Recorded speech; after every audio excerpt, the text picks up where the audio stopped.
alt-right bracket, and we'll end that. And then we can trim this to the appropriate size. That should be fine. And then what you're going to do is just find right around the spot where you're in the perfect position where you would want to be jumping. And then, so mine's right about there, where you're going to want to start taking off. And just take the pen tool. You can scroll in and start drawing an outline of yourself. It doesn't have to be exact at all. Okay, so as you can see, it can really just be a rough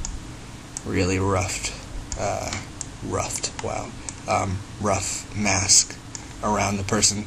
I'm just going to fix up the edges to the feet and the rest of the body, just so it doesn't look like I'm deformed. And we should be set to go. It really doesn't matter, because you're going to be going so fast that the person won't even notice if you literally don't have your hand. So then we're going to go hit M and open up the properties for the mask, and we're going to set a keyframe for mask expansion on this frame at 0 pixels, and then we're going to hit page down and go back 1 frame, so you can see that. Page up, my bad. And then turn the mask expansion to something like 1000, just so it covers the entire frame. And basically you can see there's a little bit of color change between the shots, but that won't be too noticeable, so it's okay. We're also going to turn the mask feather up a little bit, just so you doesn't look so weird once you're going through them. And then over the next few frames, we're just going to kind of go through the frames, hitting page down, and just changing the mask. You want to make sure you have mask path keyframed, and you can just go along and fix it over about maybe 5 to 10 frames, depending on how exact you want it to be. I really don't care that much, just for the purpose of this tutorial, so I'm literally just going to move the mask and let it kind of roll. Well, you can see I have no arm here, so fix that.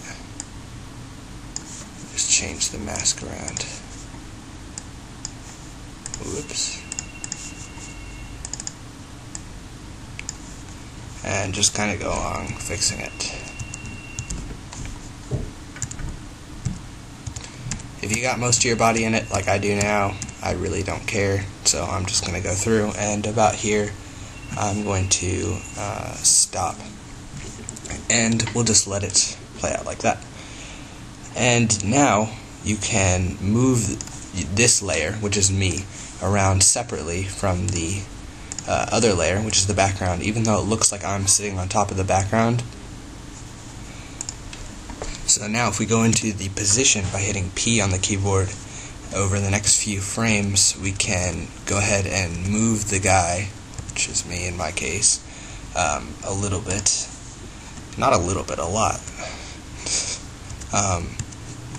So let's just go a few frames, and you can kind of just, you'd want to do it a little bit more exact if you're trying to do it for like a special effects reel or something.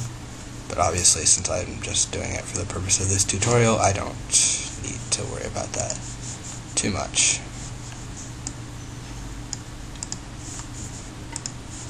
We'll just move it a little bit more, and you can see that you are now flying. But you should probably remember to move it back into position.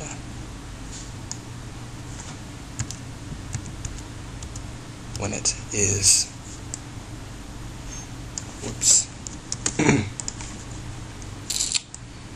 yeah, make sure it's actually in position at this point.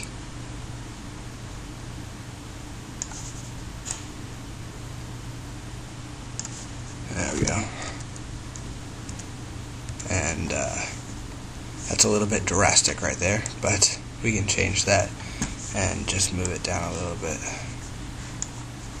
And you can see we are now flying. Now you're probably going to want to turn on motion blur for the layer and for the composition, just so it doesn't look so crisp and you can't really tell what's going on. As you can see, it just looks like you're really taking off really fast. And so that kind of works out well. And that's pretty much it. You can export that, and you'll have a pretty good little clip of you seemingly being able to fly. And if your friends are really that gullible, then you can send it to them, and they would be stupid. Okay, so I'll see you in the next tutorial, guys. Peace.